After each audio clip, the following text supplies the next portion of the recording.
Hi folks, welcome to Learn with me.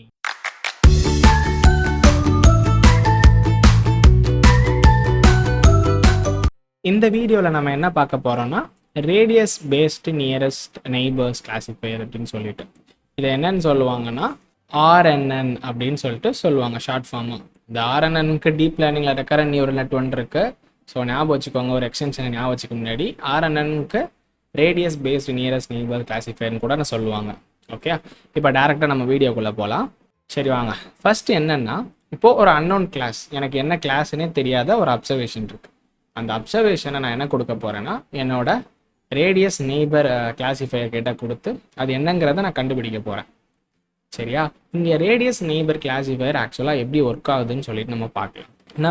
நான் சாதாரண அல்காரிதம்னா எப்படி இருந்துச்சு, நம்ம முன்னாடி பார்த்ததெல்லாம் நம்ம ஒரு டிஸ்டன்ஸ் எடுத்துக்கிட்டு எது எது கிட்ட இருக்குதோ அந்த டிஸ்டன்ஸில் என்ன கிளாஸ் வருதோ அதுக்கு ஏற்ற மாதிரி நம்ம கே நெய்பர் கிளாசிஃபையர்லாம் நடந்துச்சு.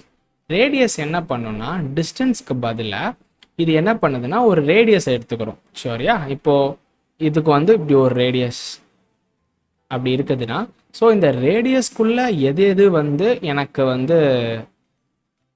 கிட்ட இருக்கிற என்னென்ன அப்சர்வேஷன்ஸோ அந்த அப்சர்வேஷன்ஸை எடுத்து அது என்ன கிளாஸோ அங்கே மெஜாரிட்டி பேஸ்டு ஓட்டிங் நடந்து அந்த கிளாஸுக்குள்ளே அது சேரும் அப்படின்னு சொல்லிட்டு நடக்கும்.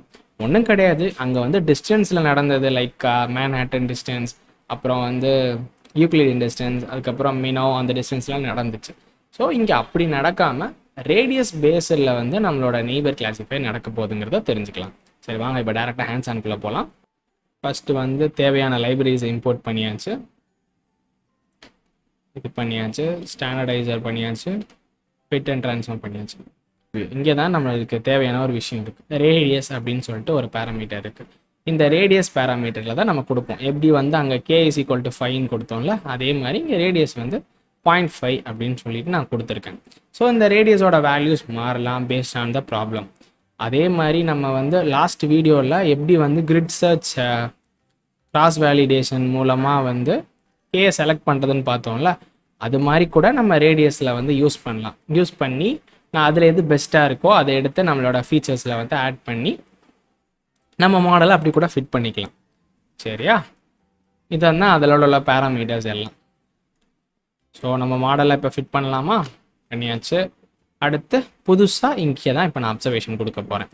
ஒரு நியூ அப்சர்வேஷனை எடுத்துகிட்டு வந்திருக்கேன். 1111ன்னு சொல்லிட்டு நம்ம எப்பவுமே யூஸ் பண்ணுற எக்ஸாம்பிள் தான். இப்போது அந்த அப்சர்வேஷனை நான் ப்ரிடிக்ட் பண்ண போகிறேன். ஏற்கனவே க்ரியேட் பண்ண ஆர்என்என் எங்கே இருக்குது, என்னோடய புது அப்சர்வேஷன் என்ன க்ரியேட் பண்ணுன்னா 2 அப்படின்னு சொல்லி கொடுத்துருக்கு.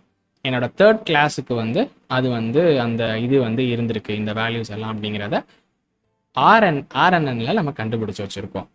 ஸோ இப்போ உங்களுக்கு எல்லாத்துக்கும் புரிஞ்சிருக்கும்னு நினைக்கிறேன். பட் இதில் என்ன அட்வான்டேஜஸ் இருக்குது, டிஸ்அட்வான்டேஜ் இருக்குது அப்படின்னு பார்த்தா, இது ஒரு லெஸ் காமன் மெத்தட் தான். இது யாருமே ரொம்ப அவ்வளோவா யூஸ் பண்ண மாட்டாங்க. ஏன்னா இந்த கான்செப்டில் ஆட் பண்ணவா வேண்டான்னு நானே யோசிச்சுக்கிட்டு இருந்தேன். சரி, இப்படி ஒன்று இருக்குன்னு எல்லோரும் தெரிஞ்சுக்கிட்டோம் அப்படிங்கிறதுக்காக தான் நான் ஆட் பண்ணேன். சரி, அது லெஸ் காமன் மெத்தட், ரொம்ப ரேராக தான் யூஸ் பண்ணுவாங்க. இதில் நான் சொன்ன மாதிரி அந்த ரேடியஸ் பேராமீட்டர் வச்சுருக்கிறதுனால நம்ம ஃபைன் டியூன் பண்ணி நல்லா கண்டுபிடிச்சிடலாம். அப்புறம் கே நெய்பர் கிளாசிஃபையரில் இல்லாத ஒரு விஷயம் இதில் இருக்குது. என்னென்னா அவுட்லயர் லேபிள் அப்படின்னு சொல்லிட்டு ஒரு பேராமீட்டர் இருக்குது. அந்த பேராமீட்டர் என்ன பண்ணுன்னா, இப்போது நம்ம ஒரு ரேடியஸ் வரைகிறோமா, இந்த ரேடியஸ்க்குள்ளே அந்த வேல்யூஸ் எல்லாம் இல்லைன்னா அதுக்கு நான் என்னென்னு நான் கொடுக்கலாம். சரியா? இப்போ நான் ஒரு ரேடியஸ் இருக்குது, இப்போ இதை சுற்றி இந்த வேல்யூலாம் இருக்குது, ஓகே, நான் கிளாஸிஃபை பண்ணிடுவேன். இதில் இல்லாமல் ஒரு வேல்யூ தூரத்தில் இருக்கிற அதுக்கு நான் கொடுக்கலாம் அப்படின்னு சொல்லிட்டு பார்த்தா அதுக்கு சம் வேல்யூ செட் பண்ணலாம். லைக் இப்போ வெளியில் இருக்கிறது எல்லா வேல்யூவும் நீ ஒன்றுன்னு செட் பண்ண அப்படின்னா, இங்கே நம்ம ஆர்என்என் பண்ணும் போது அவுட்லேயரை நல்லா ஹேண்டில் பண்ணலாம் அப்படிங்கிற ஒரு அட்வான்டேஜ் இருக்குது. இது நம்மளுக்கு ஏற்கனவே கே என்னென்னு சொல்லும் போது நான் சொல்லியிருந்திருப்பேன். அவுட்லேயர் ஜாஸ்தியாக இருந்ததுன்னா நம்ம கேஎன்என் அல்காரிதம் புவராக பெர்ஃபார்ம் பண்ணும் அப்படின்னு சொல்லிட்டு. ஸோ அந்த ப்ராப்ளமை என்கவுண்டர் பண்ணுறதுக்கு ஆர்என்என்ல ஒரு அவுட்லேயர் அவுட்லேயர் லேபிள் அப்படின்னு ஒரு பேராமீட்டர் இருக்குது. அந்த பேராமீட்டர் மூலமாக நம்மளால் அதை ஹேண்டில் பண்ண முடியும். ஸோ அவ்வளோதான் இன்னைக்கு வீடியோக்கான கண்டென்ட். இதோட கேஎன்என் முடியுது. ஃபர்ஸ்ட் நம்ம இன்ட்ரோ பற்றி நம்ம பார்த்தோம். கேஎன்என்னா என்ன, அதில் இருக்கிற ஒரு சின்ன மேத்தமெட்டிக்கல் இன்ட்யூஷன் பார்த்தோம். இந்த டெப்த்தாக பார்க்கல, அந்த லெக்சர்ஸ்க்கு தேவையான இன்ட்ரோ, அந்த லெக்சருக்கு தேவையான மேத்தமெட்டிக்கல் இன்ட்யூஷன் மட்டும் நான் உங்களுக்கு லைட்டாக சொன்னேன். இது ஒரு கே நியரஸ்ட் நெய்பர் கிளாசிஃபையர் எப்படி பண்ணுறது அப்படிங்கிறத நம்ம பார்த்தோம். ஒரு பைனரி கிளாசிஃபிகேஷனில் மல்டி கிளாஸ் கிளாசிஃபிகேஷன் எடுத்து நம்ம பார்த்தோம். அடுத்து நம்ம எப்படி வந்து நெய்பர்ஹுட் கண்டுபிடிக்கிறது, கே வந்து எப்படி பெஸ்ட்டான கேயை செலக்ட் பண்ணுறது அப்படிங்கிறத நம்ம வந்து ஒரு கிரிட் சர்ச் சிவியில் அவங்க எல்லாத்துக்கும் நான் சொல்லி கொடுத்தேன். இப்போ நான் சொல்கிற வீடியோஸ் எல்லாமே வந்து நம்ம கே நியரஸ்ட் நெய்பர் அல்காரிதமில் பார்த்த வீடியோஸ் எல்லாமே. லாஸ்ட்டாக நான் இந்த வீடியோவில் உங்களுக்கு என்ன சொல்லி கொடுத்துருக்கேன்னா, ரேடியஸ் பேஸ்டு நியரஸ்ட் நெய்பர்ஸ் அப்படிங்கிற ஒரு டெக்னிக் அவங்க எல்லாத்துக்கும் நான் சொல்லி கொடுத்துருக்கேன். ஸோ இந்த ஃபுல் அல்காரிதமாக வந்து நல்லா புரிஞ்சுக்கிட்டிங்கன்னா, இதுக்கான மைல்ஸ்டோன் ப்ராஜெக்டை நான் வந்து நம்ம பின்னாடி நம்ம பார்க்கலாம். அதை வந்து இப்போ நான் குழப்ப விருப்பப்படல. பிகாஸ் ஒன்ஸ் அல்காரிதம்ஸ் எல்லாமே பிடிச்சிட்டு ஆப்டிமைசேஷன் செலெக்ஷன்ஸ் எல்லாத்தையும் முடிச்சுட்டு அதுக்கப்புறம் நம்ம வந்து மைல்ஸ்டோன் ப்ராஜெக்ட்ஸ்லாம் ஒன்று ஒன்றா பண்ண ஆரம்பிக்கலாம். ஸோ இப்போ வரைக்கும் இதை மட்டும் நம்ம புரிஞ்சு வச்சுப்போம். சரியா? இதில் நான் சொன்ன வீடியோஸில் ஏதாவது உங்களுக்கு புரியலை, ஏதாவது ஒரு டவுட் இருந்ததுன்னா நீங்கள் கமெண்ட் செக்ஷனில் மென்ஷன் பண்ணுங்கள். அப்படி இல்லை அப்படின்னா கூட உங்களுக்கு என்கிட்ட 1-on-1 இன்ட்ராக்ட் பண்ணணும் அப்படின்னா நம்ம சேனலோட இன்ஸ்டாகிராம் பேஜையும் கீழே நான் லிங்க் பண்ணியிருக்கேன். ஸோ அதுக்கு வந்து நீங்கள் மெசேஜ் பண்ணுங்கள். உங்கள் டவுட்ஸ் ஏதாவது தெரிஞ்சுன்னா நான் கிளாரிஃபை பண்ணி ட்ரை பண்ணுறோம். அடுத்த வீடியோஸில் நம்ம வந்து ட்ரீ பேஸ்டு சிஸ்டம் பற்றி நம்ம பார்க்கலாம்.